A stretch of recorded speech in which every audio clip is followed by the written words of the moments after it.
안녕하세요. 육지들의 자랑 김경훈입니다.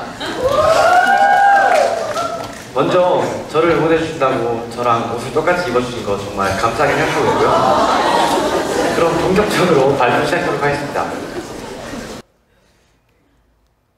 15세기 유럽에서는 마녀사냥이 성행합니다. 마녀사냥이 뭔지는 다들 대충 아실 것 같은데요. 혹시나 모르실까봐 설명해드리자면 마녀사냥은 마녀로 추정되는 사람을 잡아서 죽이는 것을 의미합니다. 몇 명 정도가 마녀사냥으로 죽었을까요? 이임하 작가의 한국 여성사 편지라는 책에 의하면 자그마치 6만 명의 여성들이 마녀라는 이유로 죽었다고 합니다. 그 유명한 잔 다르크도 마녀라는 누명이 씌워져 사형당했다고 합니다. 그렇다면 이제 마녀 구별법에 대해 알아봅시다. 이 책에서는 당시의 마녀 구별법에 대해 제시하고 있는데요. 그 내용은 다음과 같습니다. 혼자 산다. 아이들이 태어날 때 도와주는 일을 한다. 커다란 냄비에 온갖 풀을 넣고 이상한 약을 만든다. 늙고 추하게 생겼다. 자, 여러분 이 내용들 어떠신가요? 봤을 때 어떤 생각이 드시나요? 이상하죠? 터무니없는 이유들 뿐입니다. 그렇다면 도대체 왜 이 시기에 유럽 사람들은 이런 말 같지도 않은 이유들로 사람을 마녀로 몰아서 목숨을 빼앗아갔을까요? 이임하 작가는 그 이유를 혼란한 사회라고 합니다. 당시 유럽은 전쟁, 전염병, 그리고 흉년 등으로 살기가 몹시 힘들었다고 해요. 그러다 보니 화풀이를 할 대상이 필요하게 된 것입니다.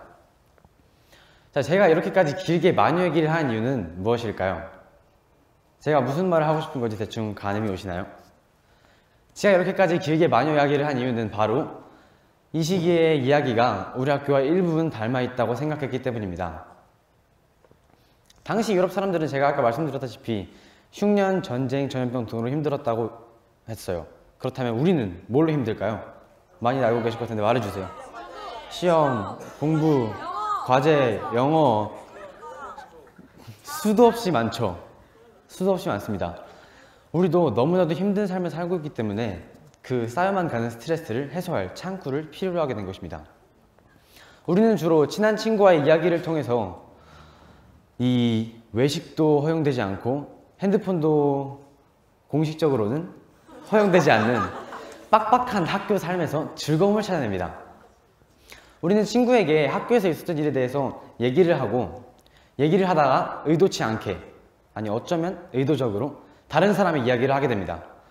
그 사람의 행동이 마음에 들지 않는다는 이유로, 그 행동이 나를 불편하게 했다는 이유로 그 사람에 대한 험담을 합니다. 그리고 그 험담을 듣는 사람들 중에서는 공감 능력이 뛰어난 사람이 한 명쯤 있기 마련입니다. 이 공감 능력이 뛰어난 사람이 동조를 하기 시작하면 이 뒷담화는 듣고 있는 모든 사람의 합의된 의견이 됩니다. 이런 과정이 어디에서 가장 많이 일어날까요? 기숙사. 정답입니다. 기숙사는 마법의 장소입니다. 어떤 소식이 기숙사에 들어가서 하룻밤 머물고 나옵니다. 그럼 이건 뭐가 되죠? 모두에게 공개되어서 소문이 됩니다. 그럼 이 소문이 기숙사를 하룻밤 더 머물고 나옵니다. 이제 뭐가 되죠? 어엿한 기정사실이 되어 있습니다. 마법이 일어난 것이죠. 우리는 아무렇지도 않게 별 죄의식을 가지지 않고 뒷담화를 진행합니다. 하지만 이 뒷담화에 공격이 되는 사람에게 이거는 정말 결코 작은 일이 아닙니다. 방금 뭘 보셨나요? 제 대본에 모기가 떨어졌어요. 잠 잡고 가겠습니다. 모기가 어디 있지? 모기가 어디 있지? 제가 아까 말씀드렸죠. 기숙사에서 많은 뒷담화가 일어난다고. 모기를 잡았습니다. 제 피는 소중하니까요. 기숙사에서 많은 일이 일어난다고 말씀드렸습니다.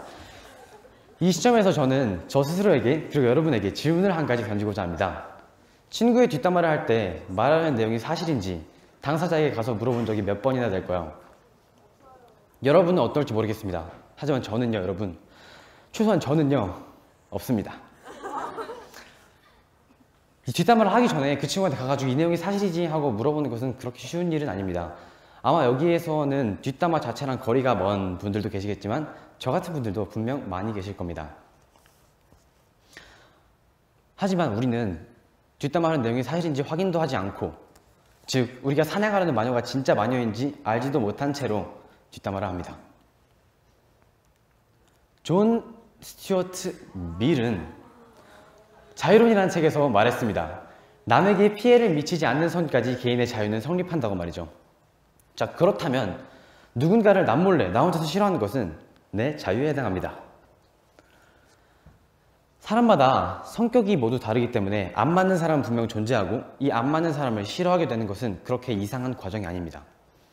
하지만 이 누군가를 싫어하는 감정을 주변 사람들과 공유하고 이 누군가를 사회로부터, 무리로부터, 그리고 집단으로부터 고립시킨다면 웬만한 정당화는 허용되지 않습니다. 어쩌면 우리가 사냥한 마녀보다 우리 스스로가 훨씬 더 마녀에 가까울 수도 있습니다.